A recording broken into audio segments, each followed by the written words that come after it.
Hello friends, welcome है हमारे YouTube platform पे। आज हम पढ़ने वाले हैं एरा ऑफ बलबन। ठीक है, तो इसको पढ़ने से पहले हम आपसे पूछना चाहेंगे, आई होप आप लोग की सारी प्रिपरेशन अच्छी चल रही होगी और अच्छे से आप लोग पढ़ रहे होंगे और मैंने जो भी पढ़ाया पिछले लेक्चर में उसको रिवाइज भी कर रहे होंगे।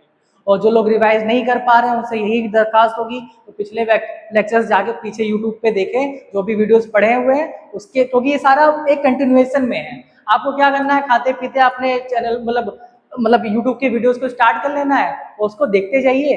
मैंने छोटे वीडियोस इसीलिए बना रहा हूँ कि आप लोग धीरे धीरे उसको किसी भी टाइम पे देख लें। ठीक है, और मतलब भगवान पे भी भरोसा रखें, पढ़ाई तो कर ही रहे, भगवान पे भी भरोसा रखें, थोड़ा आध्यात्मिक भी रहें। और जो लोग भगवान को नहीं मानते हैं उनके लिए सिर्फ यही कहना चाहते हैं, कश्तियां सबकी किनारे लग जाती है, कश्तियां सबकी किनारे पे पहुंच जाती हैं, ना खुदा जिनका नहीं होता है खुदा उनका होता है। तो कहने का मतलब है थोड़ा उन पर भी विश्वास बना के रखिए, थोड़ा अपने पे भी विश्वास बना के रखिए और दोनों लोग जब मिल जाओगे तो कहीं ना कहीं आपकी भी कश्ती पार हो जाएगी। तो चलिए आते हैं हम आज के टॉपिक पे।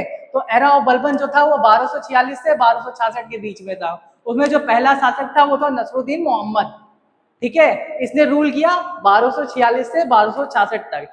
ये लास्ट शमसी सुल्तान था, जो इतना ही इसके बारे में इंपॉर्टेंट है, जो आपको याद रखना पड़ेगा, एग्जाम में पूछ सकता है कि लास्ट शमसी सुल्तान कौन था।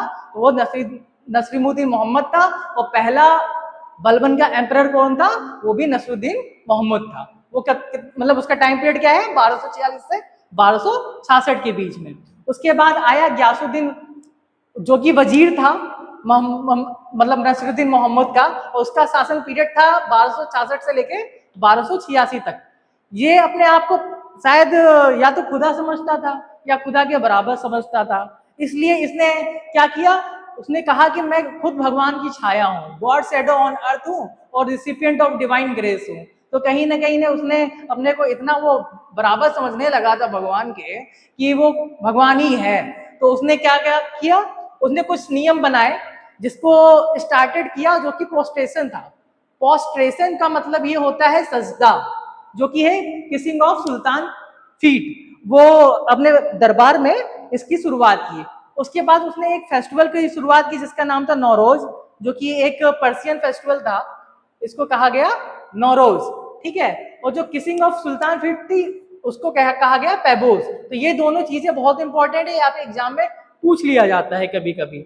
और ये इसको पता नहीं, अपने लोगों से तो बहुत प्यार था बट इंडियन मुस्लिम्स को ज्यादा कुछ इंपॉर्टेंस नहीं देता था, इसीलिए उसने इंडियन मुस्लिम्स को कोई भी गवर्नमेंट में कोई भी इंपॉर्टेंट पोजीशंस नहीं दी। इवन उसको अपने लोगों पे भी ज्यादा भरोसा नहीं था, जो उसके जो दरबार में लोग थे जो उन पे भी संदेह रखता था।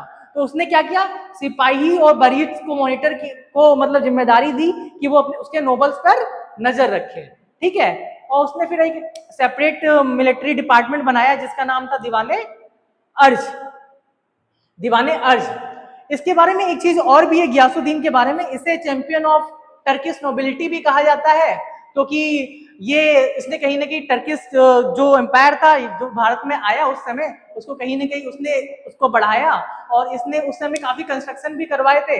ठीक है, लेकिन इसमें एक चीज की जो कमी थी वो सबसे ज्यादा थी कि ये जल्दी किसी पर भरोसा नहीं करता था, इसलिए वो अपनी पावर्स को कभी भी शेयर नहीं करता था, ये इसकी एक प्रॉब्लम थी।